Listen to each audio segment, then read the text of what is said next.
Welcome to the 700 Club. IDF footage of a tunnel compound reveals that Hamas leader Sinwar and his family had been hiding in an underground bunker, complete with a kitchen, bathroom, and stockpiles of food and money.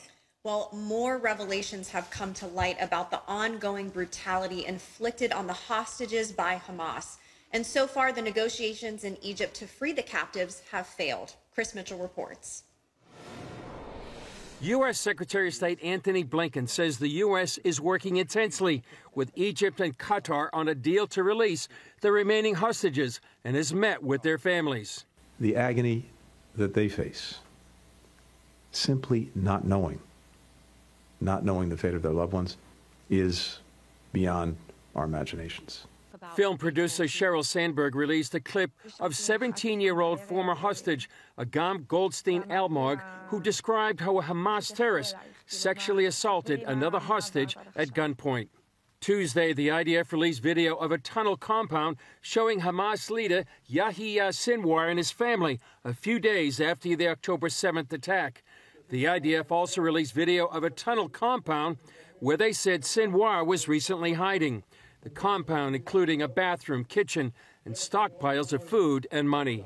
While the people of Gaza are suffering above ground, Sinwar is hiding in tunnels underground underneath them. In the north Wednesday, a Hezbollah rocket killed one Israeli and injured several others. The strike in the northern Israeli city of Safat increases the tension between Hezbollah and Israel. Hezbollah leader Sheikh Hassan Nasrallah says the fighting on the Lebanese-Israeli border will stop if a ceasefire is reached with Gaza. Military officials are now discussing how to respond. In a chilling admission, Iran's former top nuclear official said Iran has all the needed elements to build a nuclear bomb. Iran also test-fired ballistic missiles from the deck of a warship with a range of more than 1,000 miles. The tests come amid concerns of a wider war in the Middle East.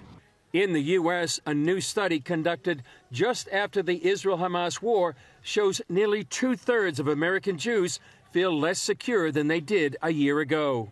This year's study shows us very clearly that anti-Semitism that was really just a simmering flame is now, especially since October 7th, it's a five-alarm fire. And the data confirms what we know from our conversations with members of the Jewish community from around the country, that people feel less secure, they feel less safe, and they're changing their behavior in America to conceal who they are as Jews as a result. Deutsch says there needs to be a national strategy to combat anti-Semitism.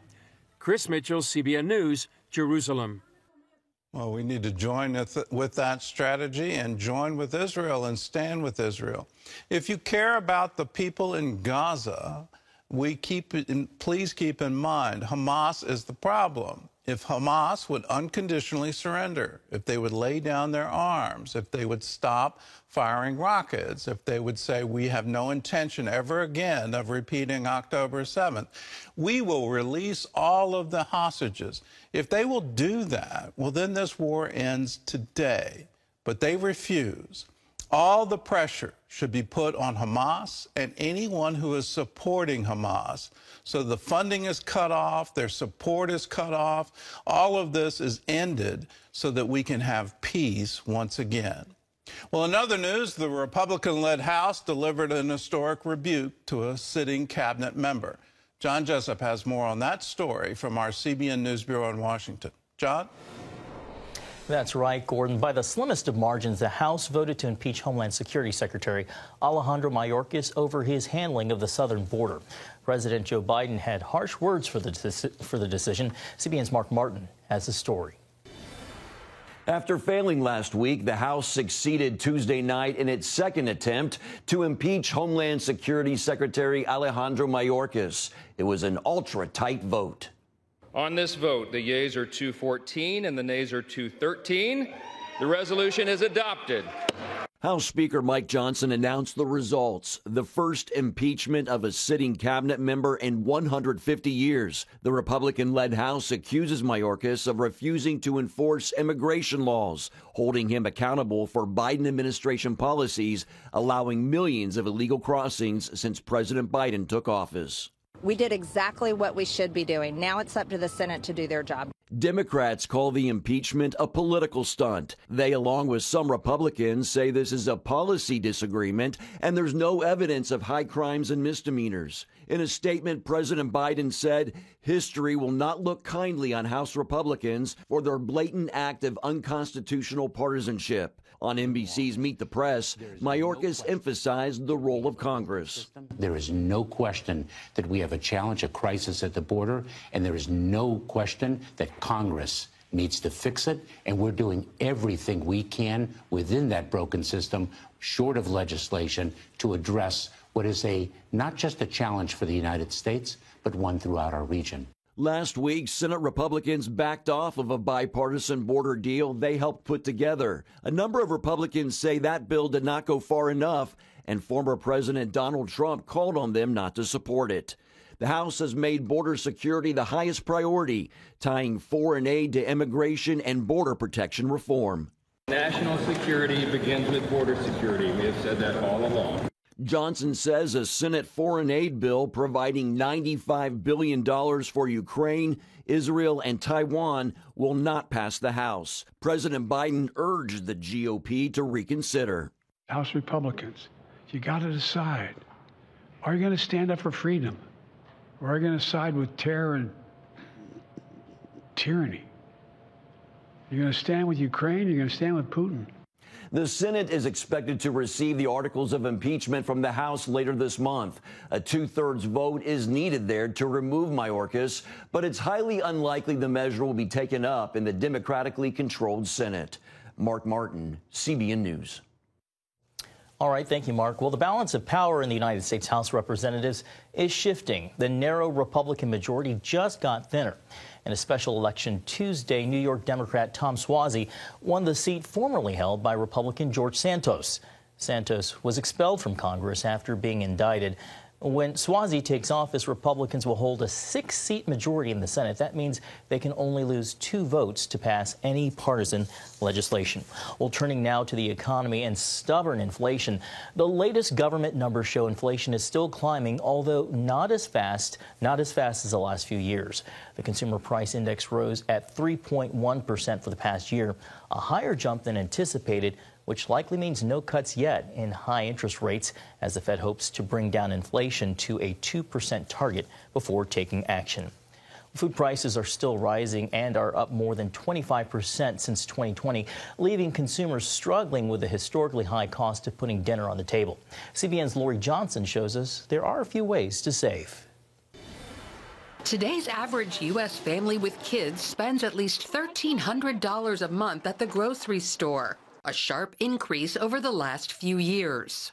It used to be you get a loaf of bread for $2, and now it's like $5 for a loaf of wheat bread. Usually I used to buy like my cans of beans and like that for 49 cents. Now they're almost $1 each. Eggs, milk, stuff like your necessities have gone up. The Consumer Price Index shows a slight increase recently on top of a red-hot spike in 2021 and 2022. The price of food at home is actually up just 1.3%, which that really shows that the food prices that are most important to us are simmering. The news offers little comfort to consumers still struggling with inflation from recent years. Give some financial hardship for the family. As well as what's known as shrinkflation. They cut down on the size, but they raised the price. It's high robbery. Still, experts say there are lots of ways to save.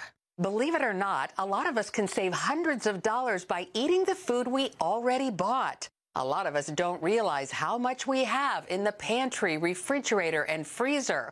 While we're eating all of that, we don't need to go to the grocery. It's tips like these that Tiffany Terzak feels called by God to share on her blog, Don't Waste the Crumbs. Scripture says that every Christian at conversion is given a set of gifts, and I believe And it's going to sound funny, but I think one of my gifts is efficiency. Terzak teaches a grocery budget boot camp to help others slash their spending. The vast majority of my students save on average $300 before the course is over. She recommends paying attention to sales cycles and stocking up when foods are marked down. So it's anywhere from 10 to 12 weeks. For example, the grocery marked down these protein bars $1.50 per box. Buying 10 boxes saves $15. Terzak says while packaged foods are okay, it's generally cheaper to cook from scratch. My homemade mayonnaise, which sounds very elusive, but it's ready in 2 minutes, tastes so much better than anything you could buy at the store, and it's like $1 to make versus many dollars at the grocery store.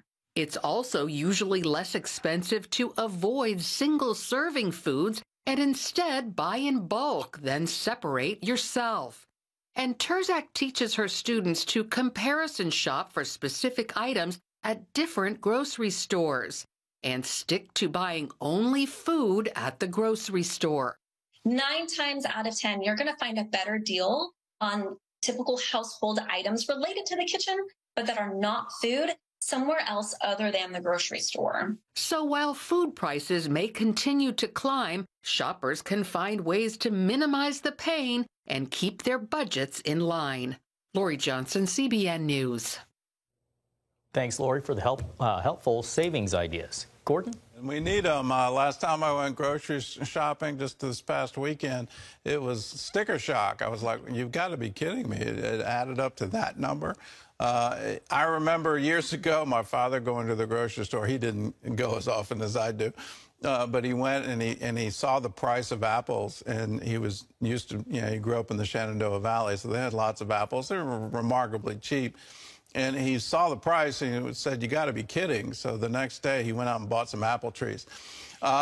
We've got to economize. It looks like inflation is here. It's down.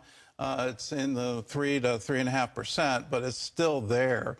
And where it's hurting most is in our food budgets. So do whatever you can to economize, because it's the unfortunate news. The wages aren't going up right now.